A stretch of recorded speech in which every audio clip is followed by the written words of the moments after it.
Disappear!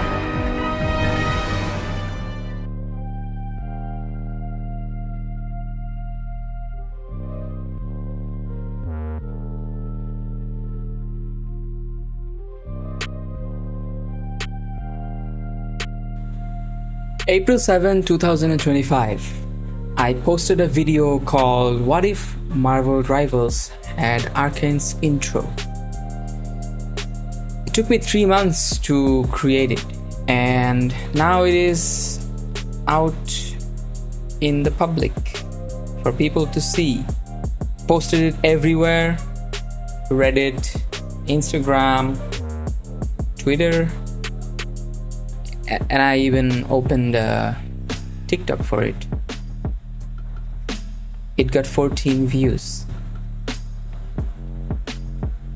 Anyhow, the views started to pour in.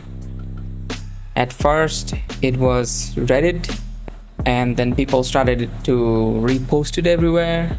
A bunch of Instagram pages reposted it, and it eventually translated to my YouTube. And it was unlike everything I've ever imagined. Thank you for all the support. People started coming in with comments that were really encouraging, like they saw it in someone's repost and they came here to support me, to show support. That was really heartwarming.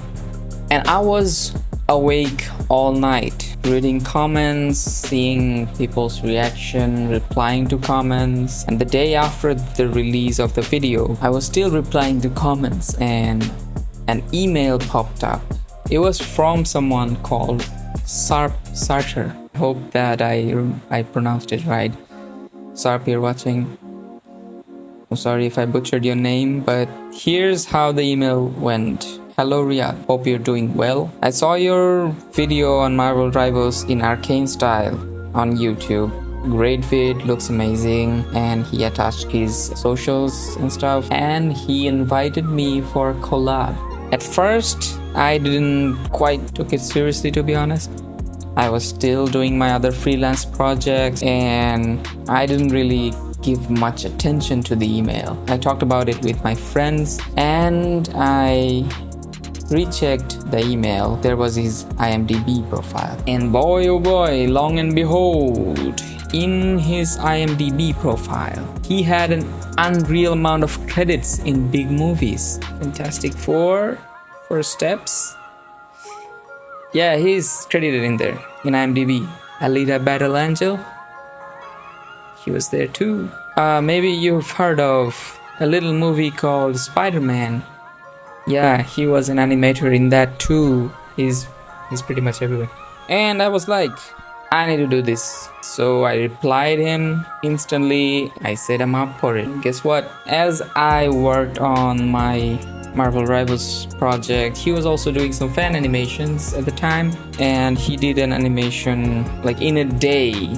You're gonna see how much quality he has. It was Mr. Fantastic fighting the Thing. I took the Alembic file from him, took it into Blender, I applied all the textures.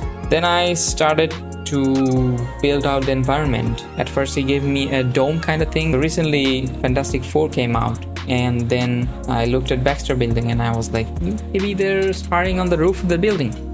So why not? I created some kind of roof of the Baxter Building, and it didn't look right. Asked a friend to sketch on it. He's a pretty good concept artist, and it looked better. So I wanted to make it look interesting, so it's not that I'm just doing a render. I wanted to have distraction. I was just learning Houdini that time.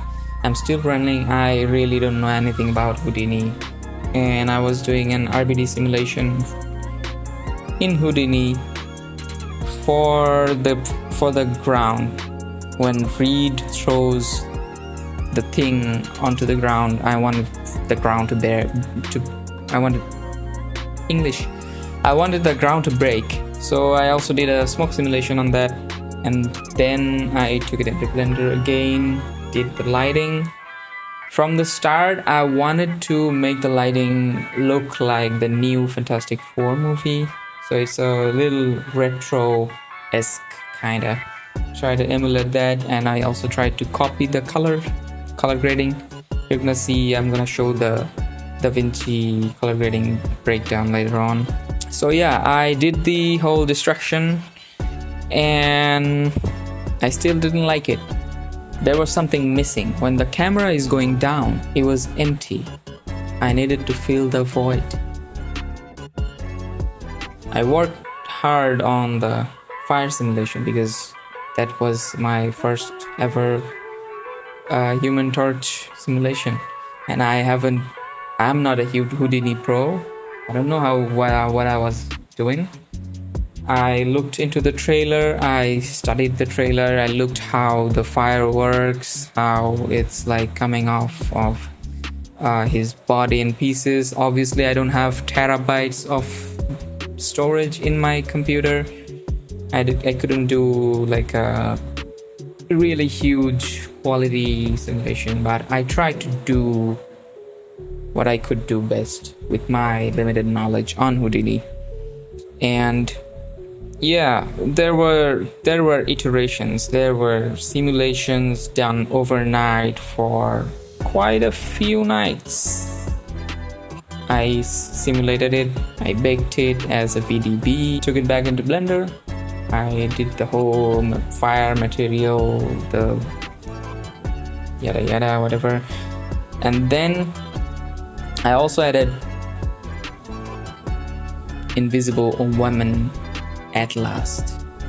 When Reed is finally done beating the thing, Invisible Woman is going to hide all the destruction. Maybe because they were in front of a live audience, who knows? Maybe Reed didn't try to break the whole building with the thing, but maybe, I don't know. After a couple of hours of rendering, I actually rendered them out as an EXR sequence. I opened another Blender file for the compositing. So what I actually did in the compositing phase is basically add a little bit of post-processing. So basically like lens darts and like glares and stuff like that. So I had a pre-made glare node group which I used for the glare here, and I mixed it with my dirt which had a blur on it. And basically, yeah, that's about it. And after that I graded it in DaVinci Resolve. So here in DaVinci Resolve, I usually import my EXR sequence in the edit panel, and then I go over to the color panel and start laying over my node setup.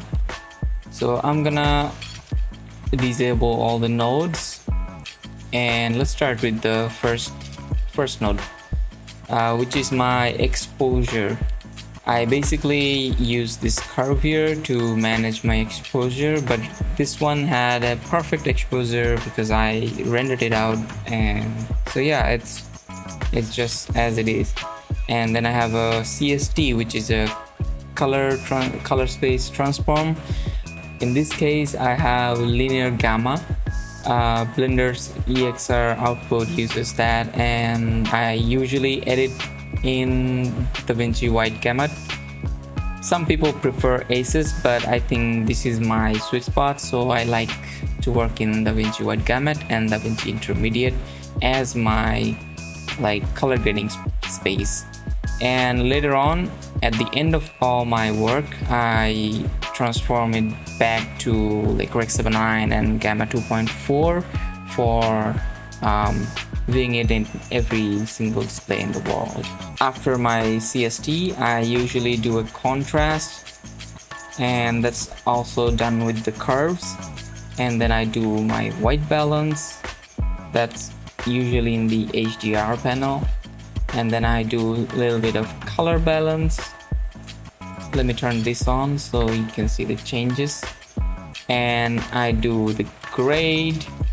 This is where the whole thing shines. I add a reference here, I looked at it and I tried to be as faithful to it as possible. And there's a little bit of prism blur to have a little chromatic aberrations, a tiny bit of sharpening, another layer of chromatic aberrations because I like that, and a little bit of tilt shift blur that basically blurs like the bottom and the top.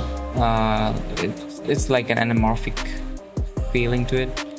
And then I added 2 sets of glare to add a little bit of touch in there. And finally, the answer. This is a tool I use to transform my renders into film. Like, this is a magic tool.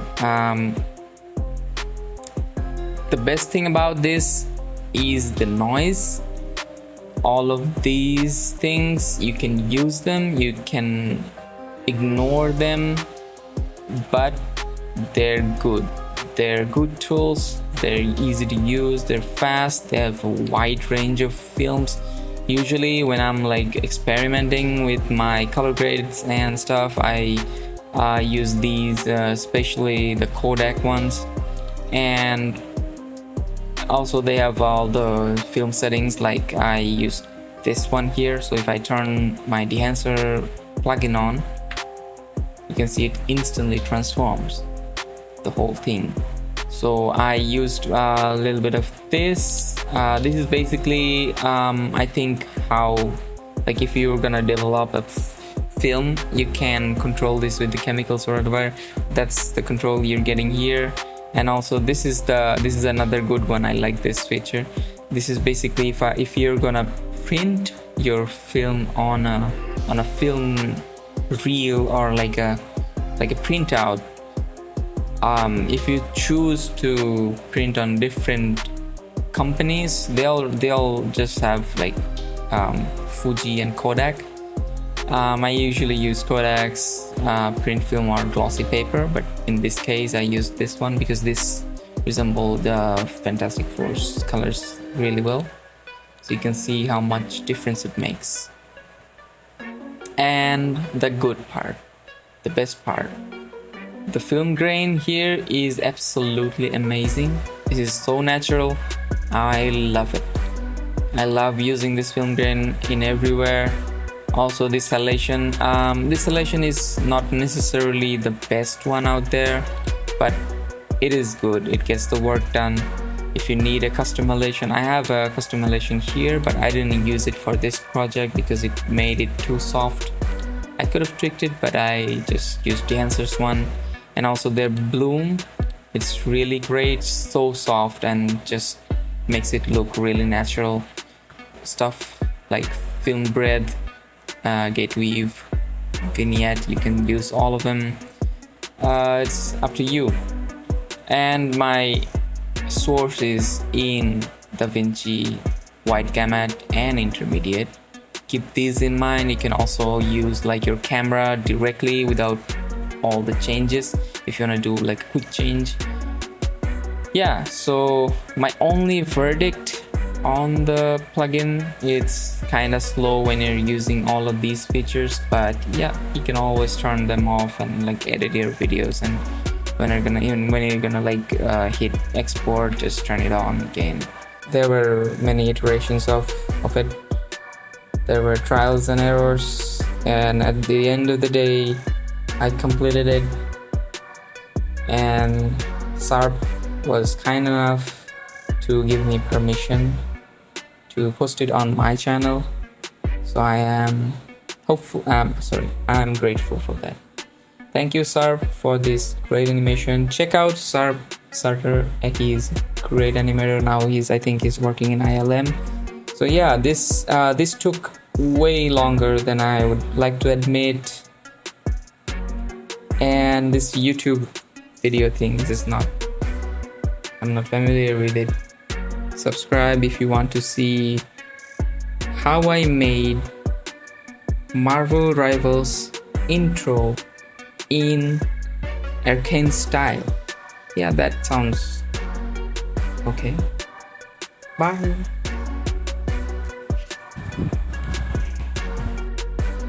the video. Crap. How do you say it?